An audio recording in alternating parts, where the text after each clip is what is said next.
Assalamualaikum warahmatullahi wabarakatuh.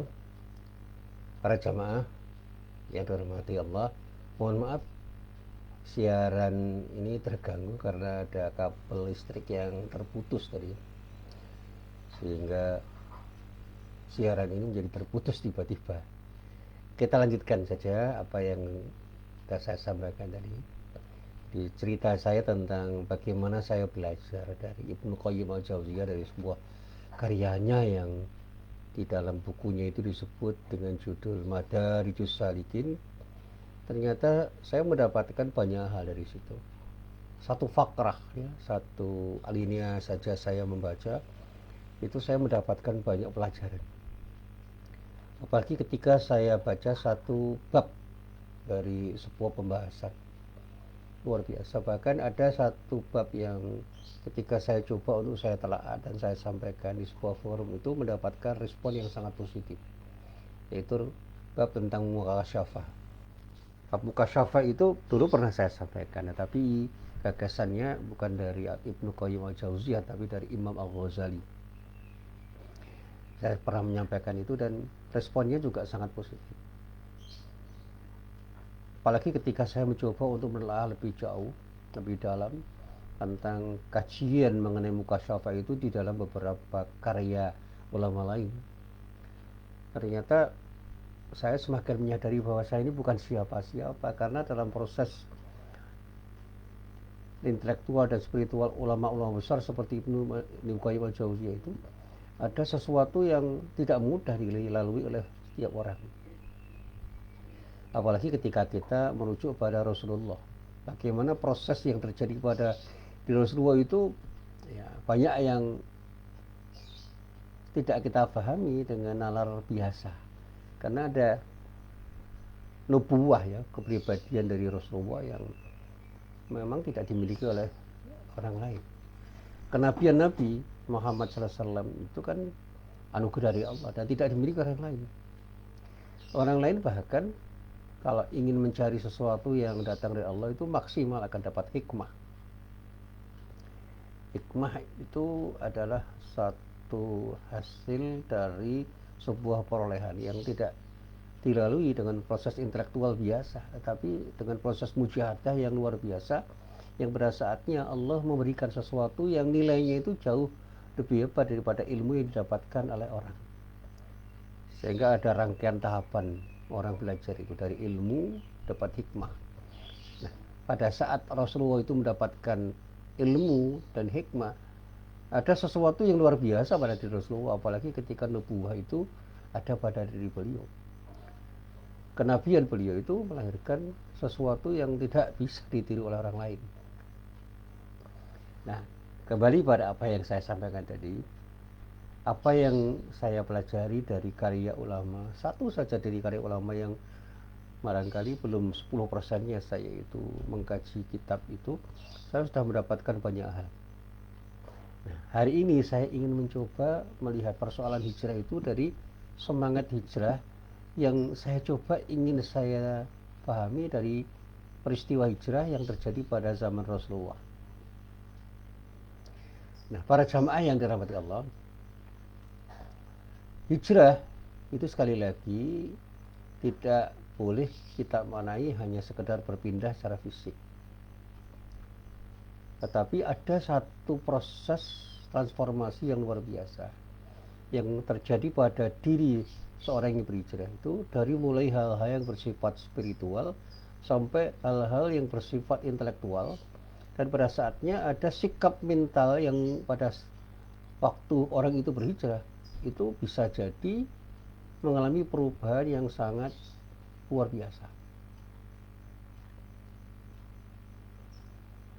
Jadi ketika saya itu mengingatkan kepada diri saya, jangan sampai kita pahami hijrah itu semata-mata dari peristiwa pindahnya secara fisik Rasulullah pada saat itu.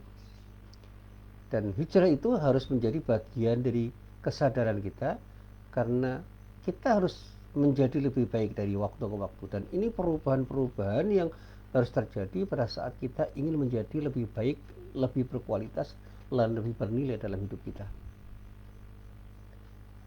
meminjam apa yang disampaikan oleh Profesor Ismail Raj'i Al-Faruqi tentang makna substansial dari hijrah. Dia mengatakan bahwa hijrah itu adalah perpindahan dari kejumutan, kemandekan, dari sesuatu yang bersifat stagnan menuju proses untuk menjadi lebih bermakna dari satu proses ke proses yang lain. Dari status quo menuju Madinatul Rasul. Kita, kata beliau, dari waktu ke waktu harus menjadi lebih baik. Hijrah itu jangan semata-mata dipahami sebagai sebuah peristiwa yang terjadi pada tanggal tertentu, pada waktu tertentu, sehingga ketika kita itu bicara tentang hijrah itu kemudian kita melihat kalender. Karena pada saat kita itu sadar bahwa hijrah itu penting, setiap saat kita berhijrah. Dan hijrah itu harus melampaui batas ruang dan waktu, kata Al-Faruqi. Dan sekali lagi, hijrah harus menjadi bagian dari kesadaran kita. Nah, tahun baru Islam yang sebenarnya harus kita sebut dengan tahun baru Hijriah. Dan kita sebut tahun baru Islam karena itu milik umat Islam. 1 Muharram tahun ini merupakan momentum bagi kita untuk mau melakukan perubahan ke arah yang lebih baik, berhijrah ke jalan Allah. Hijrah itu harus dimulai dari sesuatu yang paling esensial, yaitu hijrah qalbu. Dan apa yang dimaksud dengan hijrah qalbu? Itu adalah melakukan perubahan dari diri kita yang semula bernilai serba negatif menuju serba positif, atau dengan kata lain meninggalkan akhlak madmumah menuju akhlak mahmudah. Ini yang namanya hijrah qalb. Karena qalb itu adalah kekuatan yang menggerakkan ke arah yang lebih baik.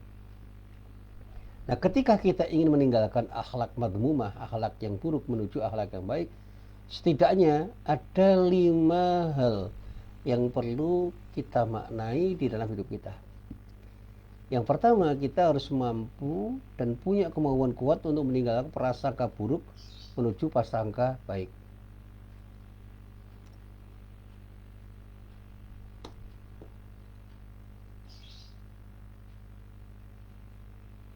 Jadi dari prasangka buruk menuju prasangka yang baik. Dan jangan sampai kita terjebak pada suudon. Kita harus punya kesediaan untuk berprasangka baik, yang kita mulai dari prasangka baik terhadap takdir yang telah ditetapkan oleh Allah pada diri kita. Berprasangka baiklah kepada Allah. Apapun ketentuan Allah, katakan bahwa itu adalah yang terbaik bagi kita.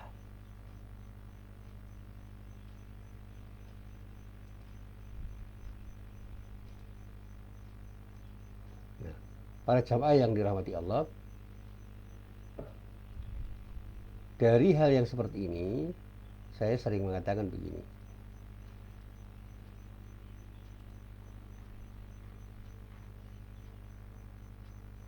Orang-orang yang punya prasangka baik terhadap takdir Allah itu selalu akan bisa mensyukuri nikmat Allah. Dan sikap syukur itulah yang kemudian bisa menjadi pijakan kita untuk berbuat sesuatu lebih baik dari apa yang telah ada. Satu contoh yang paling gampang. Kita punya ruang dan waktu di mana kita berada. Kita tidak boleh menyesali kenapa kita berada dalam ruang dan waktu saat ini di sini. Apa yang terjadi itulah sesuatu yang harus kita manfaatkan untuk bisa kita lakukan tindakan yang terbaik terkait dengan nikmat Allah yang diberikan oleh Allah di ruang dan di tempat atau di mana kita berada. Nah, kapan kita berada dan dimanapun kita berada itu adalah peluang untuk menjadi lebih baik. Itu yang membuat kita tidak pernah menyesali apa yang terjadi pada diri kita. Saya pernah ditanya, Bapak pernah nggak menyesal ketika Bapak menjadi seperti sekarang ini? Saya katakan, kenapa harus menyesal? Ini takdir Allah. yang oleh Allah sudah didesain sedemikian rupa, dan saya yakin dengan seyakin-yakinnya bahwa takdir Allah yang diberikan untuk saya ini adalah takdir yang terbaik dari Allah untuk diri saya, sehingga tinggal diri saya sekarang ini memanfaatkan apa yang terjadi pada diri saya itu untuk bisa berbuat yang terbaik dalam rangka untuk beribadah kepada Allah. Titik. Bukan koma. Saya katakan bahwa tidak ada yang buruk dari takdir Allah itu, termasuk musibah yang menimpa diri kita. Bahkan hari ini kita mendapatkan ujian pandemi COVID-19 ini tidak harus kemudian disikapi dengan sikap negatif. Ini ujian kita. Bisa nggak kita keluar dari musibah yang terjadi pada saat ini untuk menjadi lebih baik daripada apa yang telah kita hasilkan di masa-masa yang lalu. Suka atau tidak suka, virus itu bisa ada di mana-mana dan kapan saja bisa hadir atas kehendak Allah. Dan saya menyikapi virus yang namanya COVID-19 itu ya tidak terlalu berbeda dengan ketika saya terkena flu misalnya. Bahkan ketika teman-teman dokter mengatakan TBC lebih berbahaya misalnya, flu burung lebih berbahaya daripada virus corona 19 ini, saya katakan dalam bahasa saya, ya memang harus begitu kita menyikapinya, sehingga kita menjadi tidak panik berhadapan dengan peristiwa yang seperti ini. Orang berbicara tentang virus corona itu seolah-olah bicara hidup mati.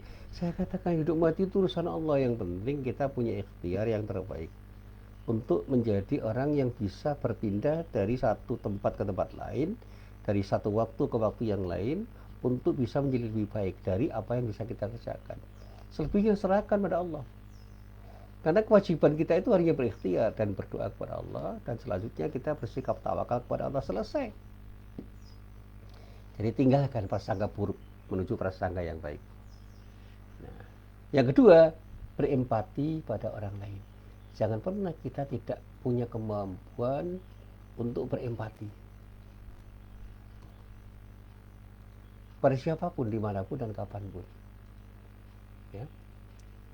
Jadi sekali lagi, pahami orang lain hingga kita bisa berbuat sesuatu yang lebih baik untuknya. Jadi kita bahkan satu saat bisa masuk ke dalam apa yang dipikirkan, dirasakan, difahami, dinikmati, dihayati oleh orang lain, sehingga kita ketika membersamai orang lain itu benar-benar bisa membersamai orang lain yang pada saat itu kita merasa senang bersama orang lain, dan orang lain bisa merasa senang bersama diri kita.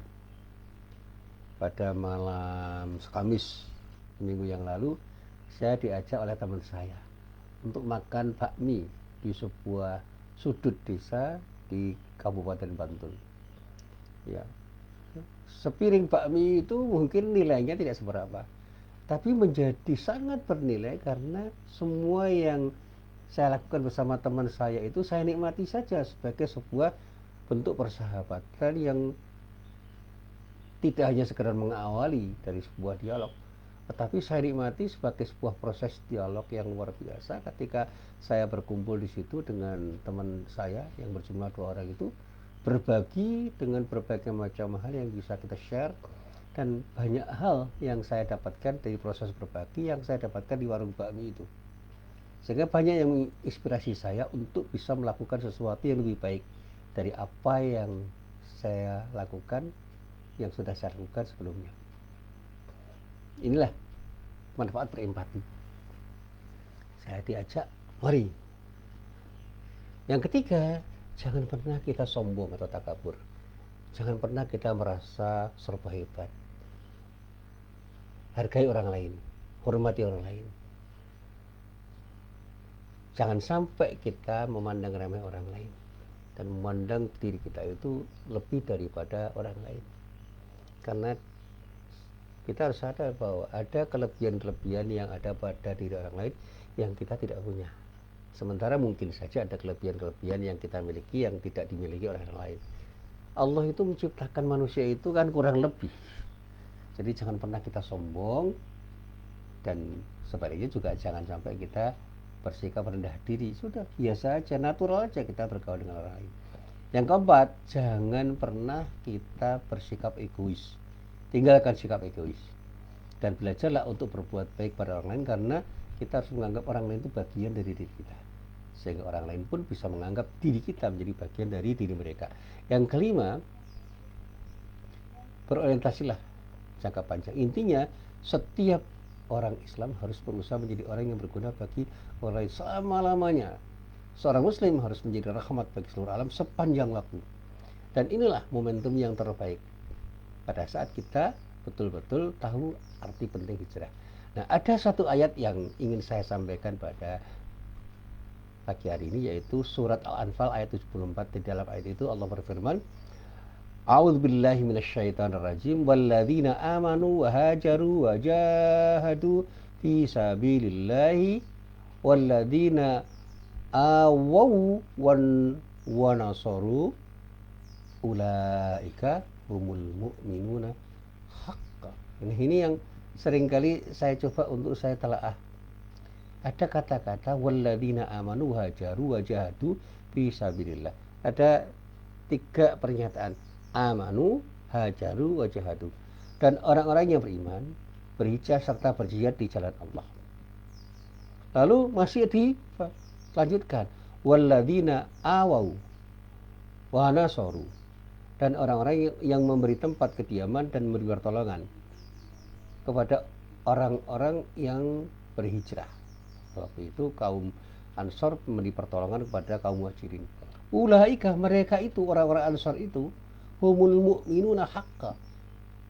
Mereka itu adalah orang-orang yang benar-benar beriman kepada Allah.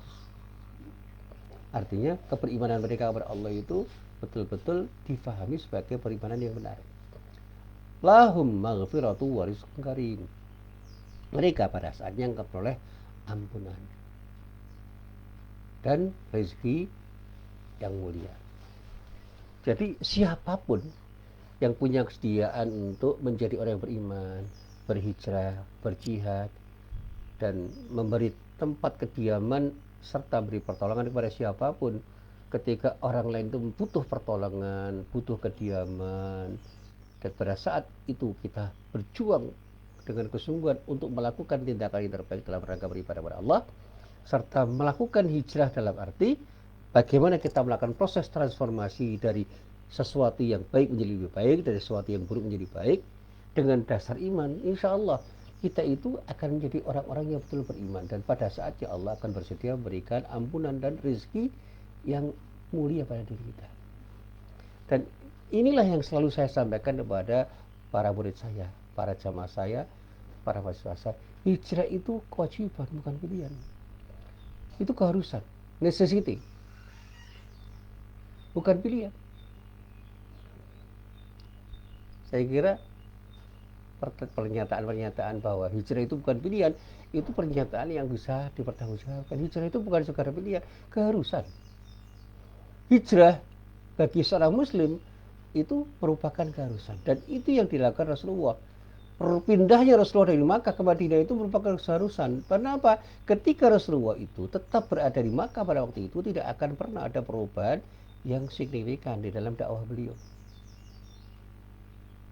Dan ini yang dikerjakan Rasulullah, dan orang Rasulullah dinyatakan innal muhajira man hajara manahallahu anhu.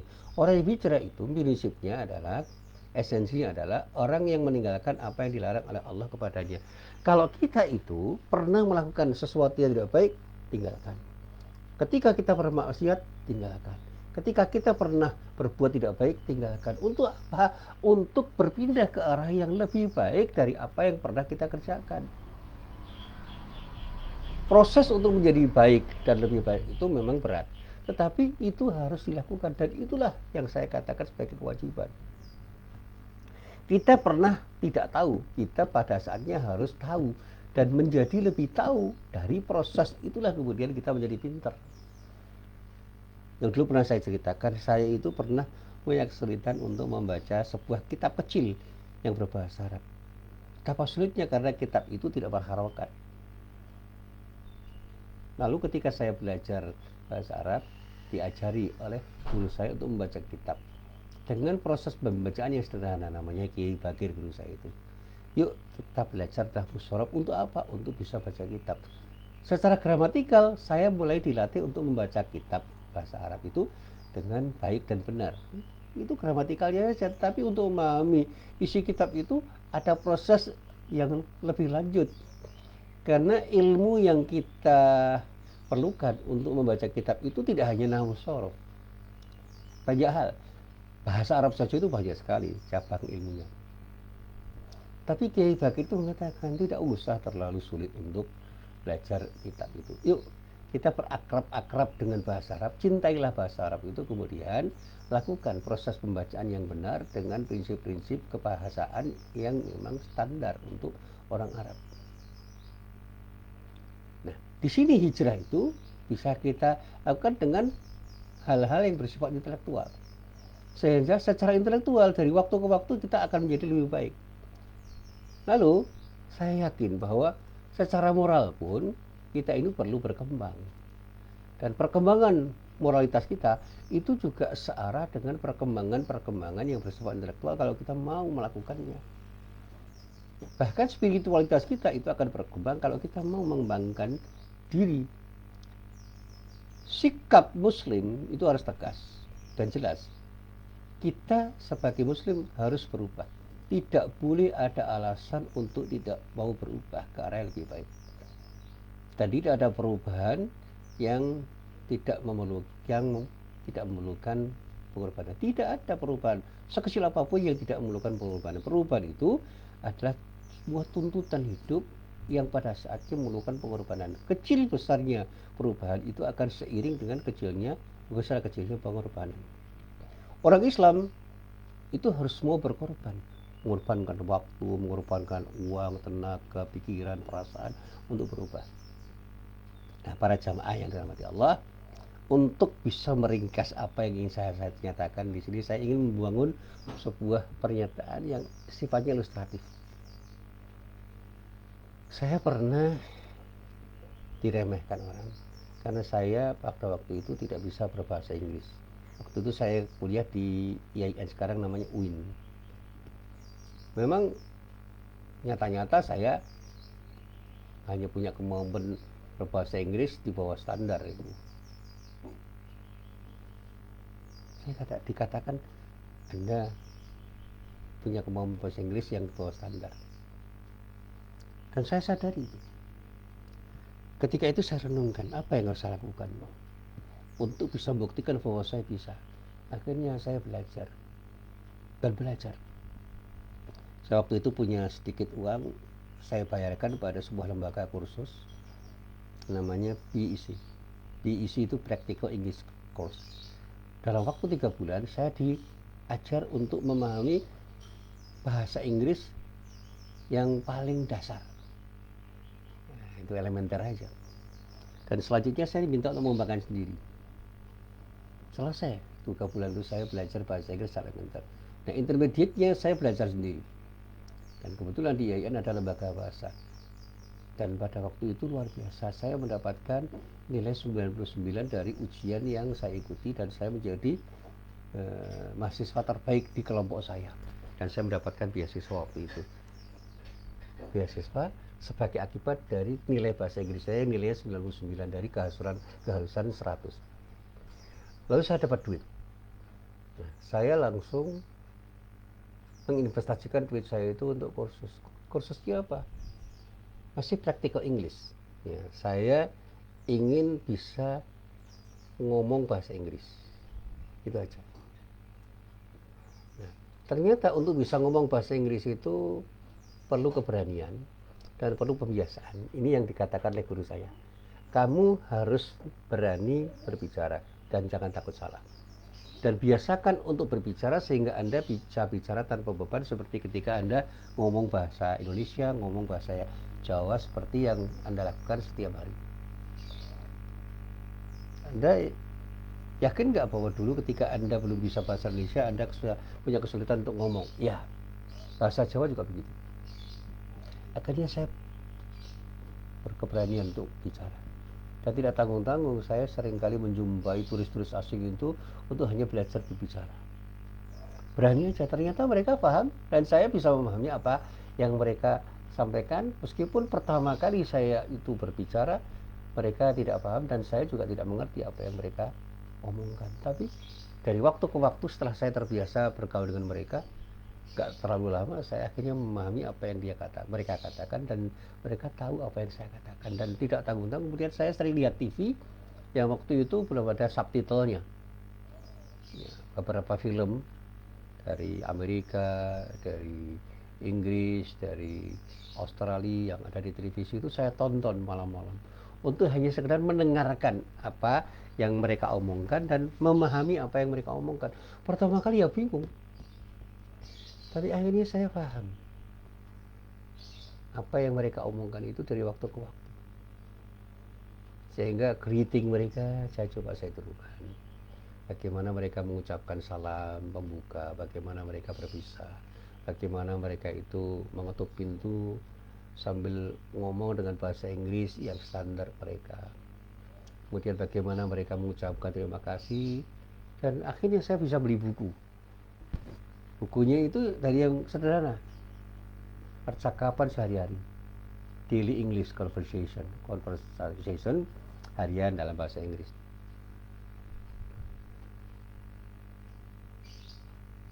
Lalu saya hafalkan satu persatu ungkapan-ungkapan itu. Dan saya berhentikan diri untuk ngomong sendiri, ada pencermin, ngomong sendiri di rumah. Lalu saya praktekkan dalam kegiatan sehari-hari kita, ternyata bisa. Akhirnya saya merasa bahwa kalau kita itu mau dan berani berbuat sesuatu, tidak ada yang tidak mungkin kita lakukan. Jadi mau dan berani, dan pada saatnya kita harus membiasakan diri. Ini yang selalu saya sampaikan, dan berkali-kali saya juga belajar dari banyak orang, termasuk dari Ustadz Haikal Hasan. Pembiasaan diri itu menghasilkan sesuatu yang luar biasa. Saya biasa berceramah. Pada waktu saya itu melihat Pak A.R. Fakhrudin berceramah, saya itu terkagum-kagum, kok bisa orang berceramah berjam-jam untuk bicara tanpa teks. Ternyata begitu saya biasakan diri saya untuk berceramah, saya bisa ceramah 2 jam tanpa teks, mengembangkan apa yang pernah saya tahu, pernah saya pahami, dan kemudian saya omongkan dengan bahasa lisan saya. Satu saat saya itu mengagumi para penulis. Salah satu penulis yang saya kagumi itu Pak Kunto Wijoyo.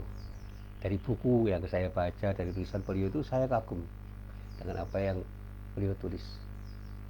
Saya belajar dari karya tulis beliau itu, kemudian saya mencoba menuangkan gagasan saya dalam tulisan-tulisan saya. Nah, teman-teman saya itu punya komentar, kok Anda menulis seperti Pak Kunto Wijoyo? Saya katakan ya terlalu jauh kalau saya dibandingkan dengan Pak Kunto Wijoyo. Tetapi begitu saya tuangkan tulisan saya, karena saya biasa membaca tulisannya Pak Kunto Wijoyo, cara saya menulis itu katanya itu mirip dengan ketika Pak Kunto Wijoyo menulis. Saya tidak pernah mencontoh dia, tapi secara berangsur-angsur saya terpengaruh oleh hasil bacaan saya dari tulisan Pak Kunto Wijoyo di dalam buku-bukunya dan di dalam tulisan-tulisannya di majalah, di koran, dan di beberapa artikel yang sempat saya baca. Semakin banyak saya bergumul dengan tulisan-tulisan beliau, semakin banyak saya terpengaruh oleh cara beliau menulis. Dan kan ketika saya berkali-kali bertemu dengan beliau, saya sempat bertanya, cara dia mengungkapkan gagasan itu ternyata juga mempengaruhi saya ketika saya menggagas sesuatu, sehingga saya dikatakan, kok Anda tampil seperti Pak Kunto Wijoyo, padahal secara keilmuan saya jauh dengan beliau. Dan beliau sangat rendah hati ketika saya tanya tentang sesuatu yang dia tidak tahu. Dia mengatakan, ya insya Allah nanti akan saya jawab, saya baca dulu Pak Muhsin. Nah, dia mengambil saya Mas Muhsin. Saya pernah ke rumahnya, dan insya Allah saya juga kenal baik dengan keluarganya. Dia menasihati saya, jangan pernah berhenti belajar Mas Muhsin. Belajar. Tidak ada orang yang hebat. Yang ada adalah orang yang berproses untuk menjadi orang hebat. Dan jangan pernah sombong ketika kita tahu banyak hal, karena yang kita ketahui itu sebenarnya masih terlalu sedikit dibandingkan apa yang seharusnya kita ketahui. Kalau saya bahasakan, ilmu Allah itu terlalu luas untuk kita ketahui, sehingga apa yang kita ketahui itu adalah bagian kecil dari ilmu yang diberikan Allah pada diri kita. Dan disitulah saya bersemangat untuk berhijrah, dan insya Allah Saya akhiri pengajian saya ini dengan mencoba untuk sharing, berbagi kepada para jamaah. Mari kita berhijrah. Secara intelektual kita harus berubah ke yang baik, dan secara spiritual kita harus bisa berubah menjadi lebih baik. Dan saya katakan kita harus menjadi orang yang lebih baik dalam berakhlak. Jadikan kita menjadi orang yang berakhlak mahmudah, berakhlak terpuji. Buang akhlak madmumah, akhlak-akhlak kita yang tidak terpuji, buang satu persatu sampai tuntas setuntas-tuntasnya. Kemudian hadirkan akhlak mahmudah pada diri kita. Meskipun untuk menghadirkan akhlak mahmudah itu tidak mudah, tetapi yang terpenting dari yang penting adalah bagaimana kita punya keberanian dan punya keinginan untuk membiasakan diri untuk menjadi orang yang berakhlak mahmudah, berakhlak terpuji. Insya Allah pada saatnya kita akan mendapatkan sesuatu yang kita dapatkan. Inilah apa yang bisa saya sampaikan di dalam pengajian saya pada pagi hari ini. Mudah-mudahan bermanfaat. Kurang lebihnya saya mohon maaf. Billahi taufik wal hidayah. Assalamualaikum warahmatullahi wabarakatuh.